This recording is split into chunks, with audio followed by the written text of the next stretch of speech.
প্রেম তারাপদ রায়। পূব থেকে দক্ষিণে সাদা বক উড়ে গিয়েছিল। একদিকে যাকে বলে সোনালি দিগন্ত, অন্যদিকে আমার প্রিয় সাদা মেঘ। ওই সাদা বকটি জানত, নিশ্চয়ই জানত, অনন্তকাল এবং বিপুল পৃথিবীতে কোথাও নির্দিষ্ট আছে এক আধোজাগরিত অসফল মানুষের জন্যে একটি সাদা পাখির সাদা মেঘের দিকে উড়ে যাওয়া। এই দৃশ্যটি নিশ্চয়ই নির্দিষ্ট আছে।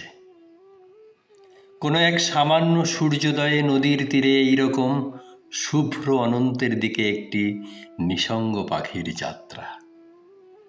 জানি এতদিন পরে এইসব কাঁচা তুলির ছবি তোমাকে পাঠানোর কোনো মানে হয় না।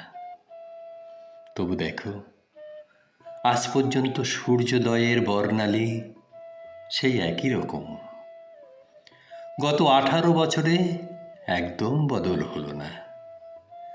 10 লক্ষ বছর ধরে নাকি একই রকম চলছে। এমনকি এই বকের মতো তুচ্ছ সাদা পাখিটি পর্যন্ত আরও একটু বেশি সাদা বা আরও একটু কম সাদা হয়নি। আজ আমার ভালোবাসা গ্রহণ করো, হে দূর বয়সের সুন্দরী।